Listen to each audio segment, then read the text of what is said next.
Well,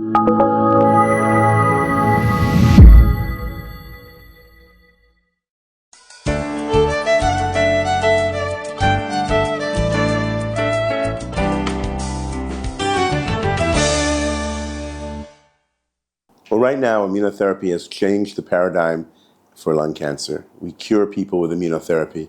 There's no doubt. But it's only about 1 in 10, 1 in 15 that are cured. So we need to understand why immunotherapy works so well in some patients and could work better in others. So for that, we have to think about what is the best frontline therapy. Right now, there are 2 or 3 basic approaches. One would be an immune checkpoint inhibitor alone. The other one would be the immune checkpoint inhibitor in combination with chemotherapy of some sort. And the third would be 2 IO agents. For example, combining a PD-1 or PD-L1 inhibitor with a CTLA-4 inhibitor, such as nivolumab, ipilimumab combination.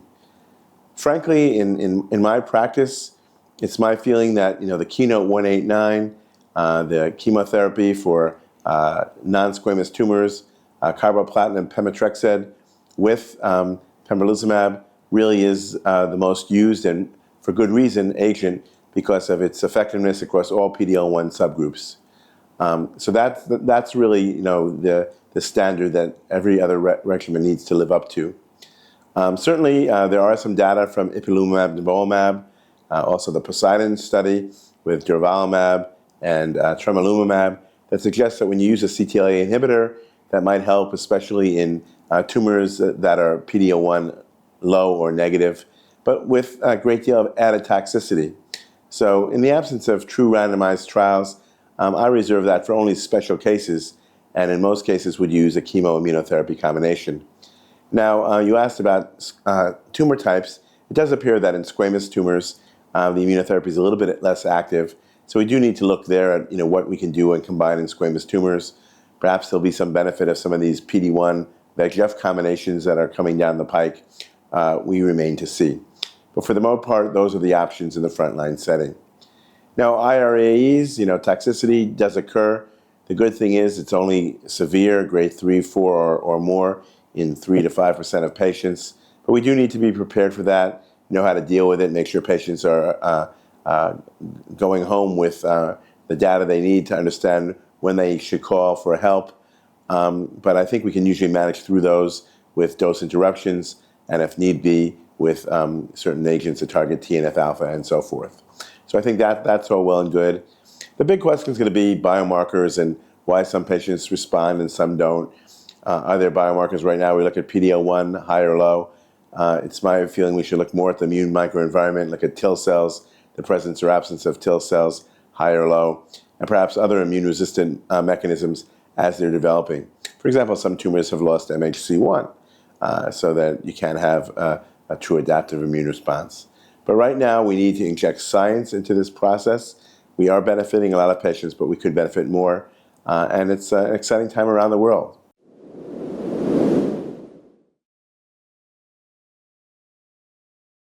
Well, there are so many choices now in the setting of surgical resection. I present my cases at a tumor board, and I make sure that before I go to the tumor board, which includes surgeons, radiation oncologists, medical oncologists, and other caregivers, pulmonologists, I have the tumor fully sequenced for actionable mutations because you need that information, and I also know what the PD-L1 status is. Pretty simple. If a patient's driver positive or driver negative, that's the dichotomy. If they're driver positive, let's say they have EGFR mutation, those patients, in my book, should not get immunotherapy based on the data, but they should get surgery followed by adjuvant osimertinib. That's pretty clear. There are some recent neoadjuvant data that are exciting with osimertinib, but that's still in the clinical study stage. This is true, by the way, for alectinib and ALK. I think soon will be true for most of the other drivers. Now, if someone is without a driver, and especially if they're a smoker, which is often the case, then I think they should be considered a candidate for chemo immunotherapy combination. For that, the case has to be looked at with a surgeon. For all cases where you're doing something neoadjuvant, you have to ask, are you comfortable with a patient waiting 9, 10, 11 weeks for surgery? But I think immunotherapy plus chemotherapy is clearly the course to move forward with. I'm very positive on that. And and I would use any of the different regimens, whether it be pembrolizumab, Keynote 671, Aegean, durvalumab, Checkmate 816. I would use any of those regimens, and unless there's a contraindication, the patient has a known autoimmune condition or other reason that they can't get immunotherapy. Now, the big question comes, after surgery, what do you do?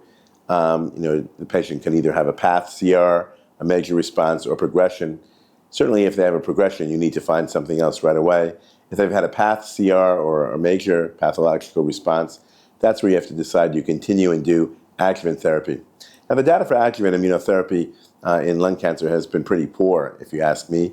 Durvalumab was negative, pembrolizumab was positive, but without a biomarker. The atezolizumab data in the adjuvant setting were marginal at best, and now with more follow-up are not showing a huge, if any, survival benefit. I would say that we still need more data to suggest who should get more therapy, adjuvant therapy or not. Certainly if someone has a pathologic CR, I think one can make the case for stopping therapy. If they've had a major response, you might want to think about continuing the therapy longer if they've tolerated it. But right now we need some trials that are going to randomize to adjuvant or not. There is a trial planned in the U.S. that's trying to ask that very question. But right now it's a really nice to have all these tools, to have all these drugs, and immunotherapy clearly is the reason why we're seeing so much better outcome in lung cancer.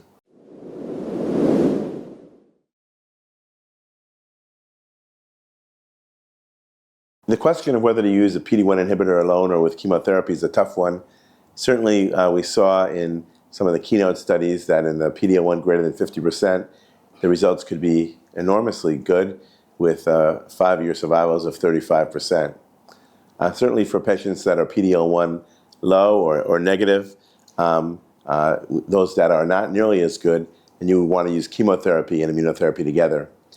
I tend in my practice to try to avoid chemotherapy in patients that are PD-L1 high, because I think those are patients where, why not take the advantage of letting them have no chemotherapy? The drug works so well. But, the problem, of course, is there's heterogeneity.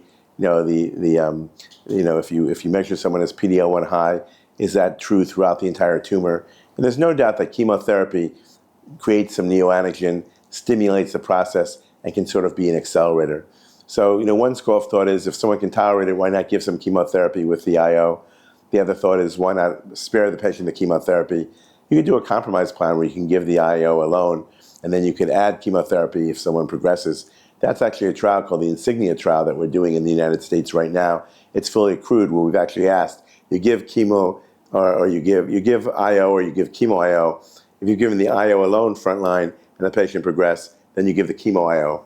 So maybe we'll learn something about that. But right now, I think it's really the physician and the patient's decision. Do you want to add the chemo? It's probably not going to hurt, except with a little bit more toxicity.